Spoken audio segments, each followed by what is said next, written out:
Welcome to Verses and Visions Creative Conversations, where creativity and purpose meet to inspire and uplift. I'm Cassidy Beck, your host, here to explore the stories of artists, dreamers, and changemakers who are walking in faith and using their unique gifts to make a difference. Each episode is a reminder that your vision, paired with God's purpose, can transform the world around you. Let's get started and spark some inspiration together. I am so delighted to be welcoming Michael House. It is an honor. In late 2020, MD House semi-retired from a successful career in corporate finance and business leadership that allowed him to experience all facets of design, producing, marketing, and selling products to customers worldwide. His passion for creative writing has been a tremendous blessing. His books include Patriot Star, Kindred Star, Crossroads of Awakening Memory, Sophia, Daughter of Barabbas, The Barabbas Legacy, Pillars of Barabbas, The Servant of Helaman, I Was Called Barabbas, Amulet Revenant, The Barabbas Companion, Shadow Hunters of Helaman. His docket has filled with new projects, including being the president of LDSPMA. Mike, welcome. Thank you. I am honored to be talking to you today. I talk about LDSPMA a lot. I love this organization. I want my listeners to know who we are. And Sure. I'm honored that you're here. And so take it away. I discovered Latter-day Saints publishing media and the arts about 3.5 years ago. Stumbled upon it in a Facebook post. They were advertising their annual conference in October. I was trying to get my personal writing career going and I thought I would check it out. My expectations were low. I was blown away. I loved it. And I loved the keynote speakers. They had some good classes. I got to meet a lot of really great people. And at the end of that conference, I decided to go ahead and help do some volunteering with the organization because it is a almost exclusively volunteer-run organization. We have 2 part-time employees, and then everything else is volunteer. And I'm not one of the paid. I'm volunteer as well. So I started to volunteer a little bit and got involved in a couple of things. We ended up setting up a one-on-one mentoring program that just turned out fantastic because of the members, especially the mentors who were willing to provide mentorship one-on-one with other members of LDSPMA at below market rates. So they weren't getting their normal market rates for this mentoring. They stepped up. It turned out to be a great program. Jen Brewer, who was the president of LDSPMA, asked me to become one of the vice presidents, which caught me a little by surprise. And I did, thinking that, okay, that's fine. There was another vice president. I had this idea that we could extend the president terms to 2 years, thinking that Jen could go another year and this other person would become the president. And I didn't have to worry. I was, focused on other things anyway. But things worked out such that vice president had to leave and Jen couldn't extend the year. So I became president in October. I'm now president of LDSPMA and I love it. We're having a lot of fun. We're trying to do some new things, but also make sure we're doing the things that we already do well, that we continue to do those well also. I want to share my experience with LDSPMA. I found it can be a lonely venture, right? Because your ideal thing is you're just working on it like by yourself. My ideal is like in a quiet room that I can just like brainstorm and get all of the thoughts and all the things out. But it can be a little bit lonely. And so I first heard about Storymakers, a wonderful conference. I had major imposter syndrome at that moment because I was like, who am I to be here? I did have a full manuscript, but it was the first draft. And I was like, what do I do from here? At that point, I was like, what do I do? The keynote speaker in that gave just a wonderful speech and it like spoke directly to me. She said, what qualifies you as a writer that you write? And I feel like that's the same thing as like a musician, as an artist. Like what makes you an artist or a writer is that you do it and then you practice it and that you enjoy doing it. It isn't, and it's funny speaking to you because you are a very accomplished author, that you have written a lot, you've published a lot. But I think the thing that like we all have to start somewhere. And the thing that makes you a writer is that you do it and practice it. And so then I was like, okay, this I do belong here. And then I found LDSPMA.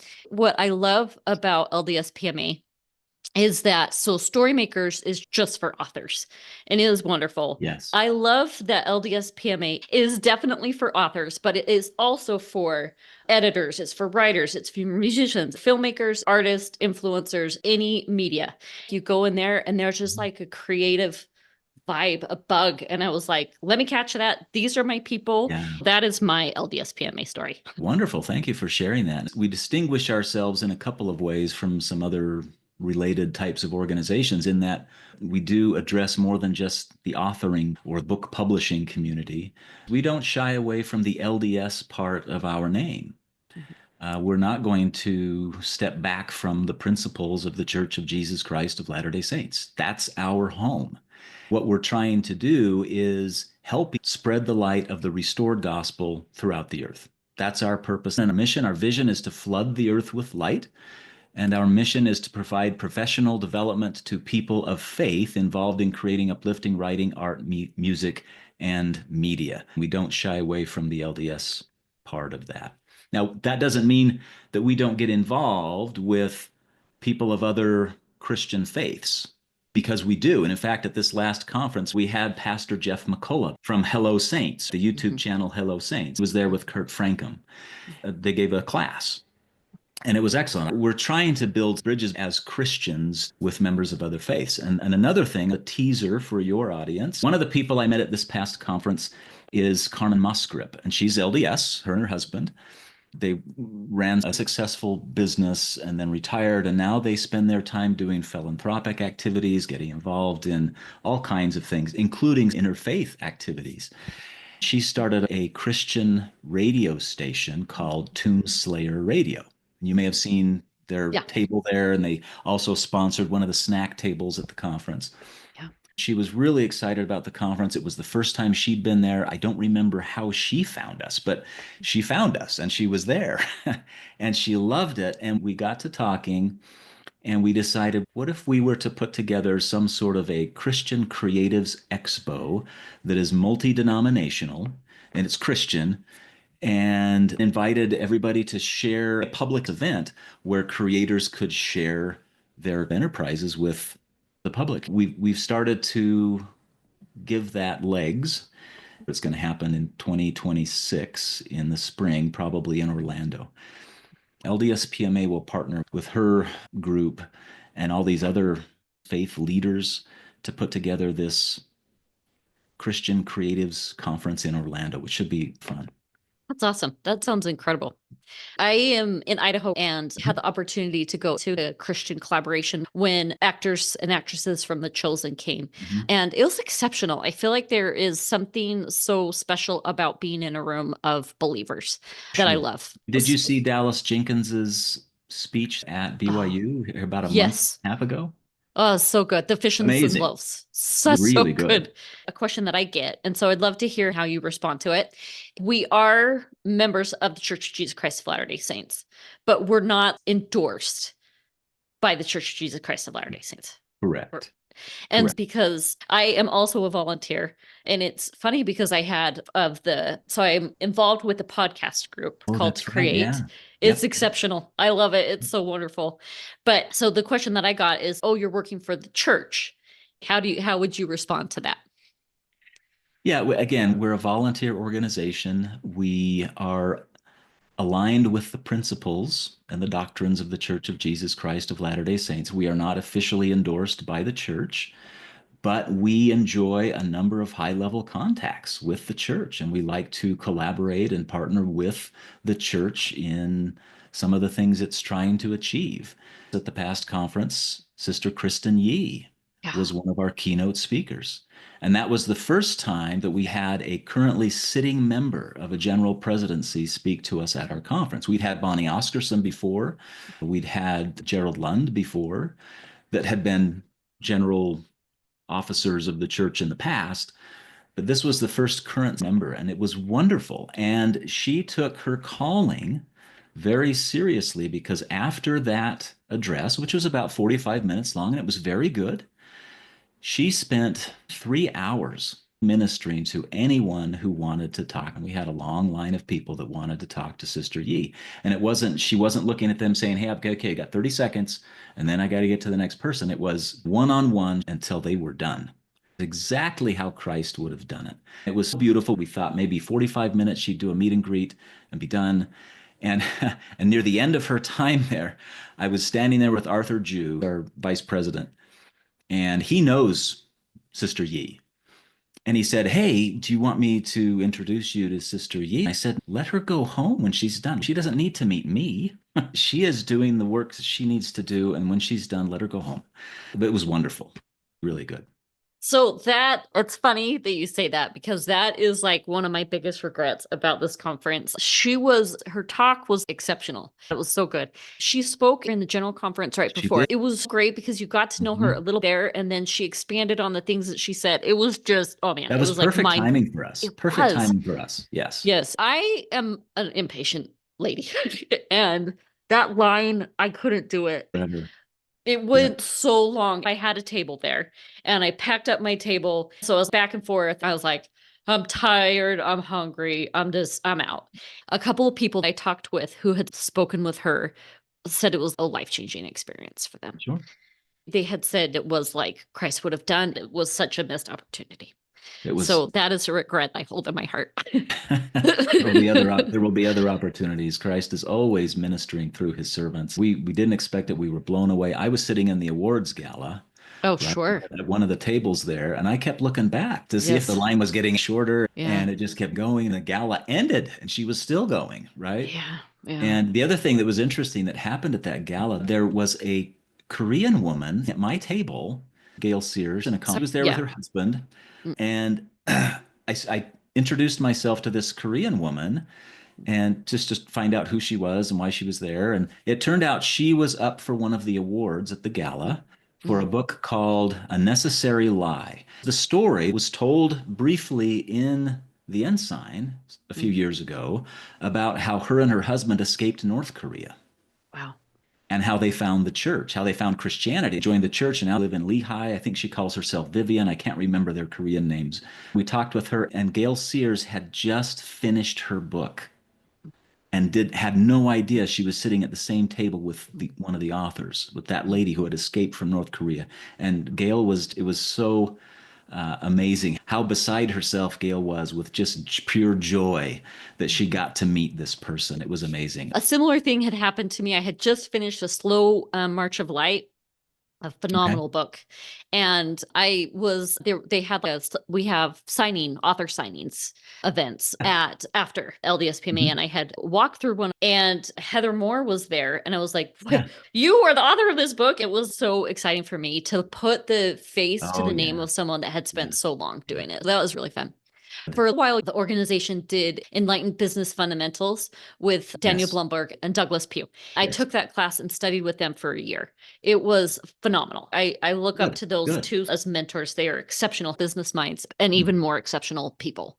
You mentioned new things that are coming. Is that something you're going to keep going? We would like for them to be able to do that again. But for this year, they didn't get enough people.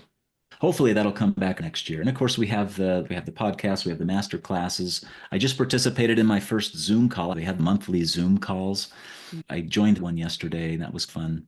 And then we are starting a new membership program. We're starting to try and make more things available. Like we'll have a membership directory they can access. We'll have a place where they can promote their products and give discount codes and things like that on their products. So we'll have that available as well. We're moving into different things to enable people to improve their talents, but also reach that consuming audience that will benefit from the light of Christ they're trying to share. Are you feeling stuck, second guessing your dreams, or battling imposter syndrome?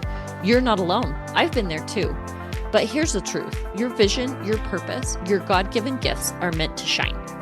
That's why I created Sage Traverse Coaching, a space where faith, action, and momentum come together. Whether you're an artist, entrepreneur, or creative dreamer, I'll help you break through doubt, build confidence, and take real steps towards the life God has called you to. With personalized coaching, even though you could do this alone, you won't have to. Your calling is bigger than fear, and your next step starts now. Visit sageversepublishing.com to book a free discovery call and start moving forward, because your vision is worth it. Sageverse Coaching. Faith, action, momentum. Some of the best moments happen when we slow down, share stories, and connect with people around us. That's why I want to share something special with you. Soda beers. Soda beers isn't just another drink. It's crafted with intention. Alcohol-free, just bold, nostalgic flavors designed to bring people together. Whether you're celebrating, catching up with a friend, taking a moment to reflect, it's about savoring the experience. This brand is close to my heart, not just because I love the taste, but because it's part of my family story. And I love that it's always been about more than just a drink. It's about connection, community, and creating moments that matter.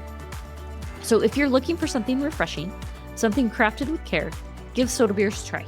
Pick up a can, share it with someone, and make a moment out of it. Just like this podcast is about walking in purpose, soda beers is about creating something meaningful, something that brings people together. And that's worth celebrating. Cheers. We talked about the loneliness of writing. Finding your people has made a huge difference. Meeting the people that are in your same boat, trying to do something, has made such a difference in my life. We have at the conference on Thursday. The conference is primarily Friday, Saturday, plus Thursday night. But Thursday during the day, we offer workshops. Those have been really useful. One of the most popular ones has been Brandon Mull. He sells out. We put as many people as we can in his class. This year, he wanted to do it again. So it looks like it's pretty certain that we're going to have Brandon Mull again teaching a class on fiction writing. We've got other really great names coming in. That's incredible. Thursday is your intensives. And so it's, I can't remember, 4-hour class. Is that right? About 3 to 4 hours. There are mornings and afternoon sessions. The intensive ones. How cool would it be to learn from Brandon Mull? And one of the highlights too that people really enjoyed was in the middle of that, we had a special lunch presentation by Aaron Sherinian. He's like the official spokesperson of the church, communications director, whatever his title is, right? Aaron Sherinian. And he gave a fabulous presentation during the lunch hour, and people just loved it. They just ate that up. So that was really good. That was new for this past conference. One thing I thought was wonderful is a networking time where you can go and break out into whatever it is that you're into, like you have a little moment. Did they do that this time? We did it. It has taken different forms over the years, and we keep trying to evolve it and improve it. There's a lot of natural networking at the conference, and I've been able to take advantage of that. I just love it. We try to provide networking opportunities. So yes, we will be doing some intentional networking activities and opportunities, providing those for people, in addition to the natural networking, the organic networking. It is awesome because as you go, it usually with conference lunches included, because it goes all day on Friday and Saturday. Right. And so as you sit down, you don't know who you're going to sit next to. And and same with the classes. So there are a variety of tracks, a lot of different things that you could go into, and you have no idea who's going to be on your right or left. There is natural networking. Is there anything else we need to know about LDSPMA? We continue to expand our network of partners that we engage with. One of the new ones at this past conference was Zion's Indie Film Festival. They sponsored the gala and the Thursday night activities. And then they showed a film, one of their films. They showed that in the Reagan Theater at the Sorensen Center at UVU. And I'm kicking myself because I missed that because I'd already seen the movie. I'm a member of the Angel Guild, and I had seen it on the Angel Guild app. I'd already watched this movie about the boy trapped in an old abandoned mine in Utah in the 70s or 80s. Kirby Hayborn was in it. I'd already seen the movie, so I thought I don't need to go see the movie. I can just go home or go to my hotel. I live up in Richmond, so I got a hotel. And I wish I would have stayed because Kirby was there. Kirby actually decided to show up for this. And I've met Kirby before. He's done the audiobooks for some of my books. That segues perfectly because I want to talk about, I feel like we've talked about our organization that we're both part of and loving, but I want to shift into you as a creator. It is incredible to me that you have such a business background, that you were thriving and did so well in that industry. You're a business leader, and then you are pivoting and are doing extraordinary things in your writing career. Tell us about your writing journey. How did that happen? I've always loved writing. I loved art when I was a kid, and I probably could have done something with that. I had talent as an artist, but I loved to write. I loved to read. I consumed fantasy books and books on World War II. Mm. In my first fantasy book, I'm combining both World Wow. War II stuff with dragons. I loved writing and thought I could be an author, but I was risk averse and I got into college and I was good at math and physics and loved politics. I got into college and majored in political science, thinking I'll be a lawyer, more money, support a family. And I had an honors econ class at BYU taught by James Curl, and I loved it. My second semester of my freshman year at BYU, loved it. Then went on my mission, came back, switched my major to economics, decided to go the business route. Again, safer. I'd forgotten all about becoming an author at that point. I was just focused on quote unquote good career I could get myself into. And I enjoy that sort of thing. And so I went into business. I got an MBA and started my career, and I enjoyed my career. I enjoyed the people that I got to know. I got to live in different parts of the country and travel to different parts of the world and meet all kinds of interesting people and get involved in all kinds of interesting projects. And it was all good. But then when I had that opportunity to semi-retire, it was time. And it's always interesting how the Lord sets these things up. It was time then to shift into that first passion, which was writing and sharing. It's really sharing my testimony of the gospel through my writing, whether fiction or nonfiction. I'm about to publish a nonfiction book. Now, the study guide for Barabbas is nonfiction, but it has quotes from the fiction book. So you can say it's not true fiction or true nonfiction. But I'll be publishing a true nonfiction book here shortly on intense stewardship models from the Book of Mormon. I'm passionate about all of that. And in fact, I'm going to present about a 45-minute presentation at the Book of Mormon Evidence Conference in April on the intense stewardship examples from the Book of Mormon, like Nephi, Captain Moroni, Mormon, and women like Sariah. So this last 5 years, I still work part-time for a big company in Chicago, and essentially a consultant, and that pays bills really well. And I can spend the rest of my time involved in LDSPMA and doing my own writing. It's been a lot of fun. I feel like I'm doing a bit of good for people. One thing I thought was interesting, you had mentioned that writing with spirituality was a surprise to you. But I also hear you saying that your writing feels like a spiritual journey. Can you help bridge that gap for me? I figured I would write science fiction and fantasy Mm. because that's what I enjoy reading the most. I've expanded recently, but that's what I used to enjoy reading the most, science fiction and fantasy. I figured, well, that's what I would write. And I wanted to write clean fiction. I didn't want to write anything that was too edgy.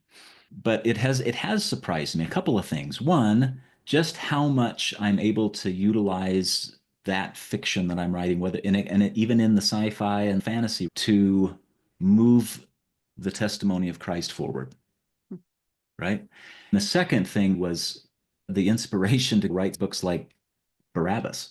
I was called Barabbas. I never expected to write a biblical historical fiction book until one day I was reading the account again. It struck me, what was this like from Barabbas's perspective? Who was he really? And there isn't much to find about who he was, where he came from, and where he went after that. But we can think about what that might have been like and put ourselves in those shoes. He was a Jewish rebel fighting against the Romans. They hated him. He was a notable prisoner, a murderer, a thief, a robber, and a seditionist. So the Romans hated him, which made it harder for Pontius Pilate to let him go because he probably killed Romans, right? He got so much pressure from the Jewish leadership that he finally let Barabbas go. And then we don't know really what happened. Barabbas was there. He saw Christ. He personally witnessed who he was and what he did. He would have had to make a choice. We can put ourselves in those in those shoes and think, here's my background. I've been fighting for Jewish freedom and I've gotten myself in big trouble with the Romans. Boom, all of a sudden I'm free. This is the guy. Everybody knew who Jesus of Nazareth was. Do I want to find out more? Do I owe this man my life? Some people have said, and I get this feedback from people, they'll say, Barabbas was just a bad person. He would never have accepted Christ.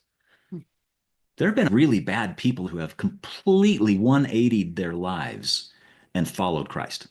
Mm-hmm. Hardcore gang members Mm-hmm. have done that, right? I dismiss that argument because there's too much evidence to and so I chose a path of redemption for Barabbas and him being mentored by the Apostle Paul. The Apostle Paul was so much fun to work with. And I ended up doing a trilogy. The first book, and Pillars of Barabbas, is book 2, and the Barabbas Legacy is book 3. The Apostle Paul is in there, and Cornelius the centurion. So much fun to delve into that history. I'm making up events, but also bringing in things happening in the Roman Empire. You see the siege of Jerusalem in about 70 AD. You see the year of 4 emperors in 68 AD, which is incredibly bloody. You see the eruption of Mount Vesuvius when we get into the story of Sophia. I've written one book from a female perspective, which I never expected. That's the first spin-off to the Barabbas series. And so I do a daughter, Barabbas's daughter, Sophia. We don't know that he had a daughter named Sophia, but she travels around with the Apostle John, who is no young chicken anymore, right? This is in the 70s and 80s AD. And she wonders how he has so much energy. We know why John had so much energy. He had asked the Lord to let him stay and help save souls. And the Lord said, okay. And so here he is. He's got some sort of a transformed body, and he's still here and he's ministering.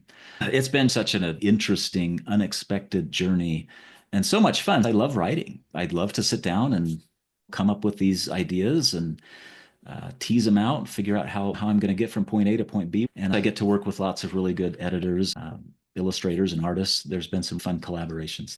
That's amazing. It is such an interesting point of view. I actually tried to practice saying his name. I used to always call him Barabbas. And then I learned the broader Christian world tends to call him Barabbas. So I was like, okay, that's who I'm marketing the book to. I market the Barabbas books to the broader Christian world. I've done lots of interviews with non-LDS Christians about Barabbas. I pronounce it Barabbas now because that's how they do it. I love the idea of unifying. And I think that's something that I am trying to do a little bit more of right now, is just to try and find things with different religions, because there are more things that bring us together than divide us. What an incredible thing you're doing within the Christian community. I love that you're working on the podcast. We're trying to promote that more, because I've listened to some of the episodes of the podcast we have, and they're really good. They're really useful. They're not very long, so they're manageable. They're usually about 30 minutes, maybe a little more. And those are good, and I can maybe multitask and listen to those. We've got some great opportunities, and I know we're doing some guest hosts like Jane Clayson Johnson. I just watched the one, it was McKay Coppins.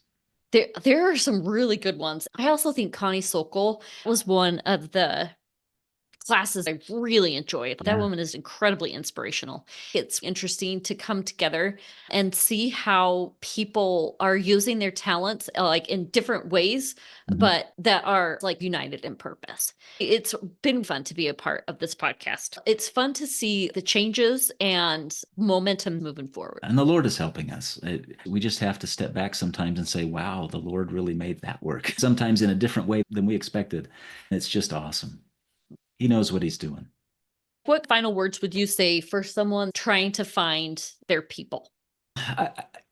Make sure you're staying close as you can to the Lord, that you're being obedient and you're trying to feel the Spirit, and you're trying to find what the Lord is telling you. As you listen to the Lord and let him guide you, you will find your people.